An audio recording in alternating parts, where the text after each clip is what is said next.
Everything we thought we knew about the balance between the Empire and the Foundation is on the edge of collapse.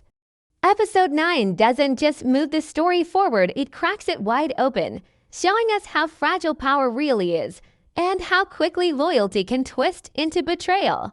If you thought the tension in earlier episodes was high, this one makes it clear. The final confrontation is no longer a question of if it will happen, but how devastating it will be when it does. Episode 9 throws us straight into the storm without hesitation. The fragile mask of control that the Empire has tried to hold on to begins to slip in a way that feels both inevitable and shocking. Brother Day, who has been trying to assert his dominance in the face of endless challenges, finds himself cornered by forces he underestimated. His arrogance, once a tool of intimidation, now looks more like a weakness being exploited by those closest to him.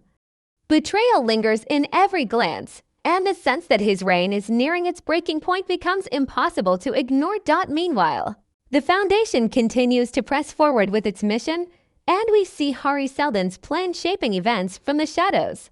Every move by the Foundation feels like it was predicted decades ago, yet there's still an unsettling sense of uncertainty.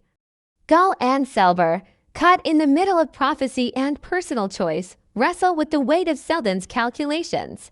The idea of destiny looms larger than ever, but the cracks in the plan remind us that free will may yet play a decisive role. This episode balances the two sides of the conflict with remarkable precision. On one hand, the Empire is unraveling, struggling to maintain its grip not only on power but on its very identity.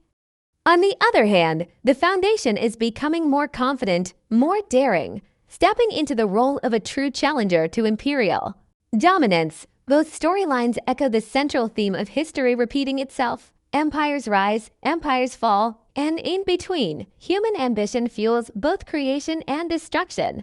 Episode 9 also gives us small but powerful glimpses into the personal stakes driving these massive shifts. We see fear hidden beneath pride, loyalty being tested in ways that reveal deep cracks, and sacrifices that may cost characters everything they've been fighting for. These emotional beats are what make the larger political and philosophical battles hit harder. They remind us that while this is a story about galaxies and empires, it's also about individuals making impossible choices under crushing pressure. By the time the credits roll, one thing is clear: nothing is stable anymore. The Empire's foundation is crumbling, both figuratively and literally, and the Seldon plan is moving toward a point of no return. The stage is set for an ending that could redefine the very idea of control, destiny, and survival in this universe. At the heart of Episode 9 lies the collision of story arcs that have been slowly building momentum throughout the season, and here they finally begin to converge with explosive intensity. The Empire arc, the Foundation arc, and the smaller yet vital subplots all weave together to paint a picture of inevitability, of history grinding forward like the gears of a machine that no single individual can stop. Yet at the same time, every character seems desperate to claw against that inevitability, to reshape destiny according to their will. This is what makes Episode 9 so electrifying. It is not just a step toward the finale, but the moment where every thread tightens, threatening to snap. The Empire arc in particular shows us a dynasty in decline, and it's portrayed with haunting precision. Brother Day, the once untouchable figure of absolute control, now feels more like a man trapped in his own fortress. His confidence has eroded into paranoia, and his authority into rage. The aura of divinity that once kept the galaxy in awe of him now flickers like a dying flame, and those closest to him are the ones fanning it out.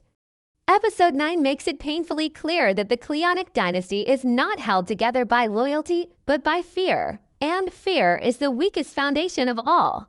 We see how they lash out, desperate to remind others of his power, but the cracks in his rule are visible to everyone, and no amount of cruelty can plaster them over.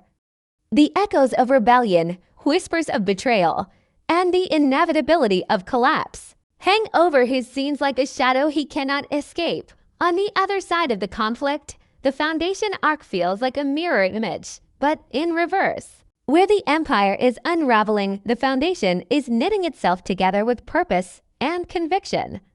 Hari Seldon's grand design, once an abstract idea, now manifests in clear, undeniable ways. The way events fall into place almost feels like prophecy, as though history itself is obeying his vision. Yet what makes it fascinating is the constant push and pull between fate and choice. Gaal and Salvor embody this struggle perfectly. Gaal, burdened with visions of the future, is caught between surrendering to destiny and fighting to carve her own path. Salvor, driven more by instinct and heart than by calculation, often challenges Gaal's reliance on Seldon's plan. Their disagreements become more than just character drama. They symbolize the larger question the series wrestles with. Are we slaves to the tides of history, or do we have the power to redirect them?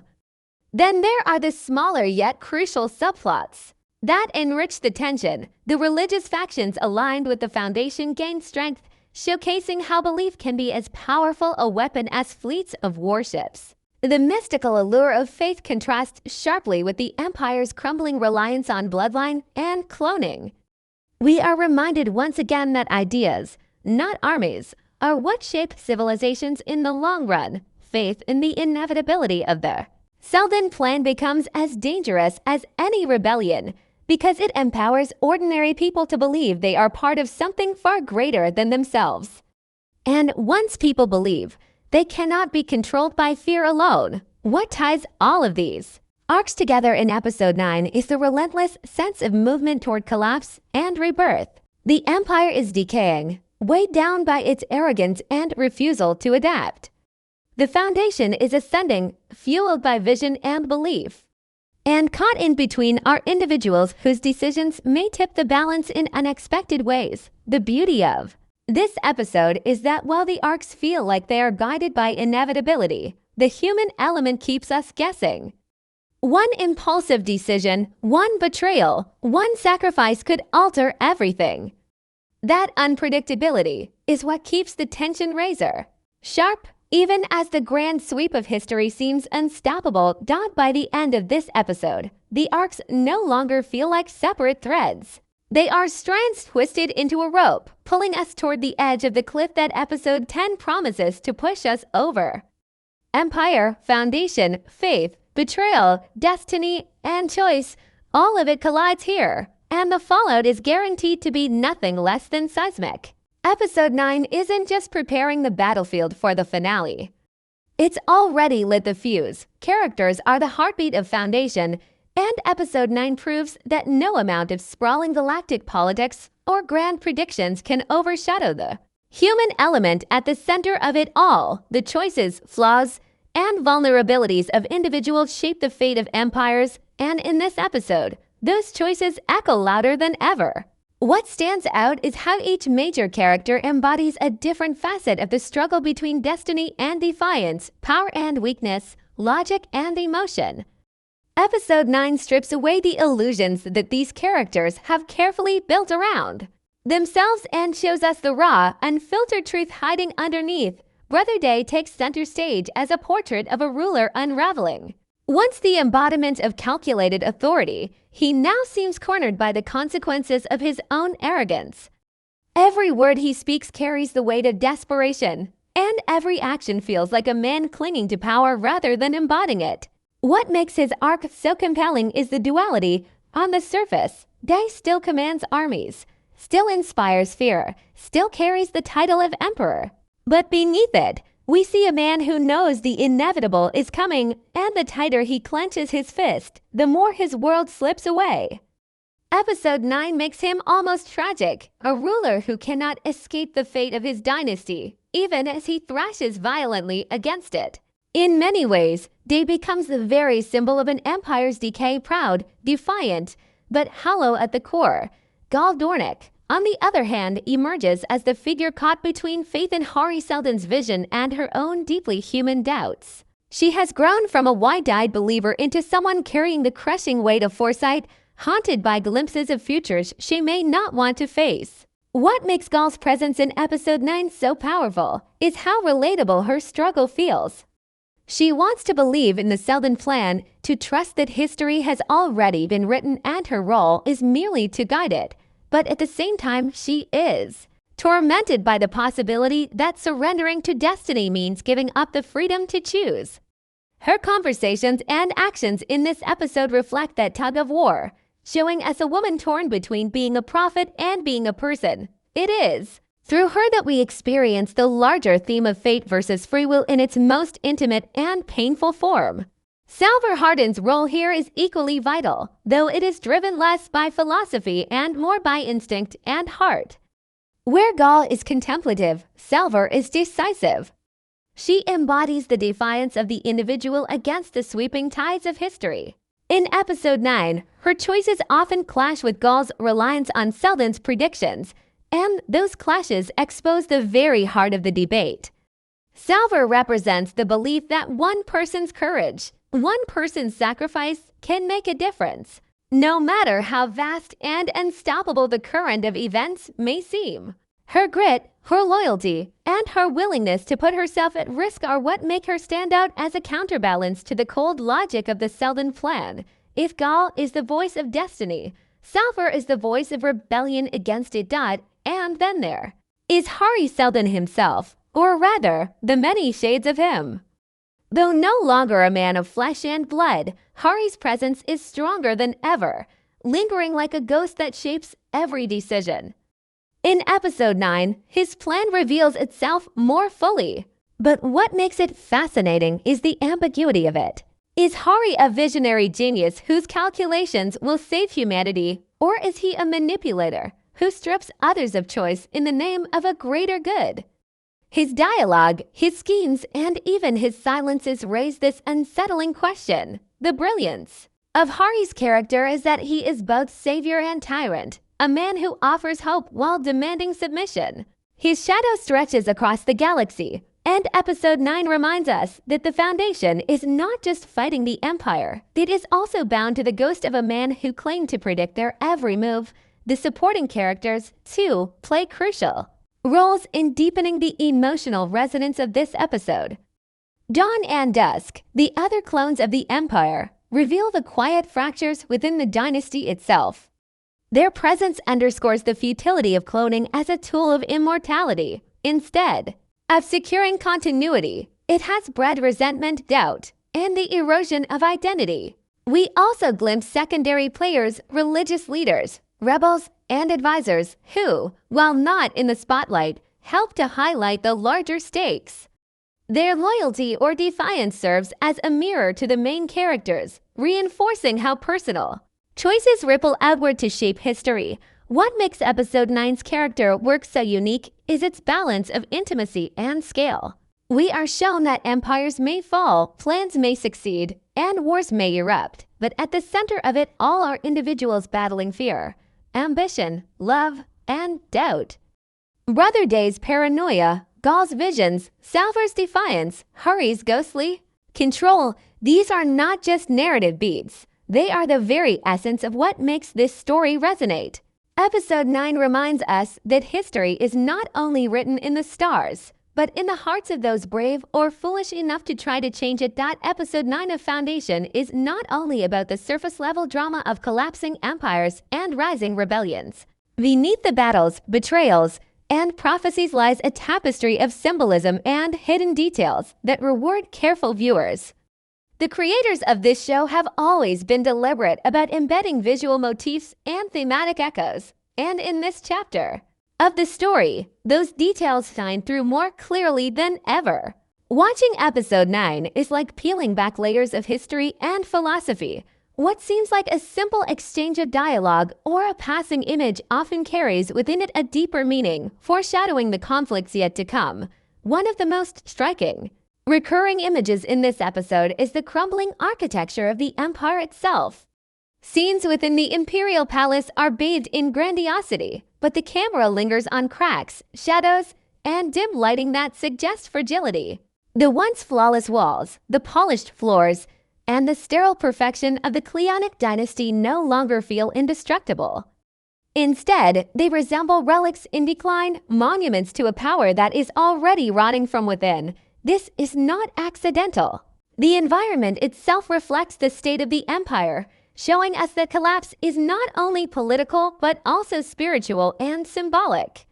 Just as Brother Day's authority is eroding, so too are the very halls that were meant to embody eternal rule. The set design becomes prophecy, whispering that nothing built on fear and arrogance can endure forever. Equally important is the recurring use of light and shadow in the Foundation storyline. Whenever Hari Seldon's plan is discussed, the visuals often include characters half bathed in shadow, half illuminated, symbolizing the duality of fate and choice. Gaal, in particular, is often filmed with one side of her face in darkness and the other in light, an artistic choice that reflects her inner conflict between embracing the inevitability of the plan and defying it to carve her own path. Salvor, by contrast, is frequently framed in full light, even in moments of danger, as though her character embodies transparency, instinct, and defiance against hidden forces. These choices are not accidental. They tell us without words who is guided by uncertainty and who pushes forward in clarity. Religious imagery also plays a powerful role in this episode. The rise of belief in the Seldon plan among the people of the galaxy is shown not just through dialogue, but through subtle rituals and gestures. Followers treat Hari almost as a messiah, repeating his words as though they were scripture. In one scene, the act of bowing or touching a symbol of the Foundation carries the weight of faith, echoing the way real-world religions hold objects and rituals sacred. This blending of science and religion, a mathematician becoming a prophet, a plan becoming a holy text, is central to the story's symbolism. It reminds us that belief, whether grounded in data or faith, has the power to unify or divide, to liberate or to control. The show deliberately blurs the line, making us question whether the Foundation is truly a force of enlightenment or just another empire in disguise, one that rules through belief rather than fear. The Clone dynasty itself carries perhaps the most potent symbolism in the entire narrative. Day, dawn, and dusk are not merely individuals. They are reflections of a larger theme, the failure of perfection. Cloning was meant to guarantee continuity, stability, and eternal rule, but instead it becomes a symbol of stagnation. Episode 9 highlights this by showing the clones at odds with one another, each representing a fragment of identity rather than a whole. They are symbols of how the attempt to freeze time, to preserve power by denying change, leads not to immortality, but to decay. The Cleons are living monuments to the arrogance of believing that history can be controlled indefinitely, and their unraveling proves the opposite, that all systems must evolve or perish. Another hidden thread woven throughout the episode is the language of cycles. The dialogue frequently touches on repetition, echoes of the past, and warnings about history repeating itself. Characters speak of inevitability, of paths that have been walked before, of outcomes already written. This cyclical imagery ties directly to Asimov's broader philosophy that civilizations, like living beings, are born, grow, decline, and die. The episode underscores this theme with visual repetition as well. Shots of crowds rising in rebellion mirror earlier shots of crowds bowing in obedience. A ship breaking through the darkness mirrors an earlier journey through light.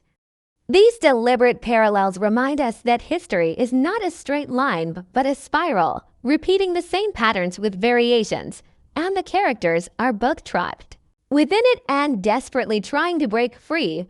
Even small symbolic gestures enrich the episode's depth. A glass of wine spilling during a heated exchange suggests the blood of empire about to be shed. A character looking into a cracked mirror echoes the fractured identity of the Cleonic dynasty. A sudden silence in the middle of a conversation speaks louder than words, embodying the tension of choices left unspoken. These details, while easy to overlook, give episode 9 a layered texture that rewards a second or even third viewing. They are the whispers beneath the thunder, subtle reminders that every moment carries meaning in this carefully constructed narrative.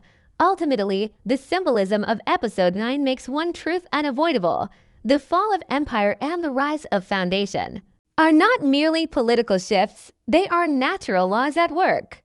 Like gravity pulling a collapsing star inward, the story reveals the inevitability of cycles, the futility of resisting change, and the unstoppable power of belief and adaptation.